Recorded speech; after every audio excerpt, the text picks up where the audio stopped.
भिवंडी शहर आणि ग्रामीण भागात रात्रीपासून सुरू असलेल्या मुसळधार पावसामुळे कामवारी नदीच्या पाणी पातळीत मोठी वाढ झाली असून नदीनं धोक्याची पातळी ओलांडली आहे। नदीतील पाण्याचा वेग वाढल्याने सखल भागात पाणी शिरण्याची शक्यता आहे आणि त्यामुळे प्रशासनानं नदीकाठच्या परिसरात सतर्कतेचा इशारा दिलाय।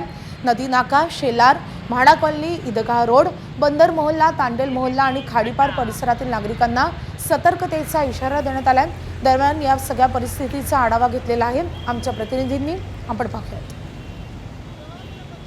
भिवंडी शहर तसेच ग्रामीण भागामध्ये रात्रीपासून होत असलेल्या मुसळधार पावसामुळे कामवारी नदीने धोक्याची पातळी ओलांडलेली आहे। आपण बघू शकतो की कामवारी भिवंडी शहरालगत वाहत असते आणि त्यामुळे एकंदरीत आपण जर पाहिलं तर भिवंडी शहर आणि ग्रामीण भागचा जो पट्टा आहे त्या ठिकाणी जे नदी काठचा जो परिसर आहे त्या ठिकाणी सतर्कतेचा इशारा देण्यात आलेला आहे।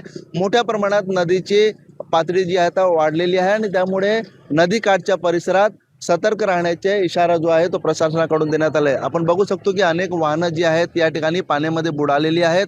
नदी काठच्या परिसरात अनेक ठिकाणी पाणी शिरण्याची शक्यता निर्माण झाली आहे। त्यामुळे अनेक घरं असतील तसेच या भागामध्ये तांडेल मोहल्ला, बंदर मोहल्ला, ईदगाह रोड आणि म्हाडा कॉलनी, नदी नाका, शेलार या परिसरामध्ये मोठ्या प्रमाणात पाणी शिरण्याची शक्यता निर्माण झालेली आहे। कारण नदीने काठोकाठ जो धोक्याची पातळी आहे ती गाठलेली आहे आणि आता भिवंडी शहरामध्ये पाणी शिरण्याची शक्यता निर्माण झाली आहे। अधूनमधून पावसाचा जोर या ठिकाणी वाढत आहे आणि त्यामुळे जर पावसाचा जोर या ठिकाणी कायम राहिला तर परिस्थिती बिकट होण्याची शक्यता निर्माण झालेली आहे। कारण मोठ्या प्रमाणात शहरात पाणी शिरेल आणि त्यानंतर अनेक ठिकाणी अनेक घरांमध्ये, दुकानांमध्ये पाणी शिरण्याची शक्यता आहे।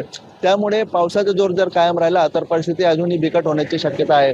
तसेच प्रशासनाने भिवंडी शहरालगत असलेले ज्या परिसर आहे, झोपडपट्टी आहेत, वस्त्या आहेत त्या ठिकाणीतील नागरिकांनी सुरक्षित ठिकाणी जावं असे आवाहन देखील प्रशासनाच्या वतीनं करण्यात आलेलं आहे। अनिल वर्मा, एबीपी माझा, भिवंडी। एबीपी माझा, उघडा डोळे बघा नीट।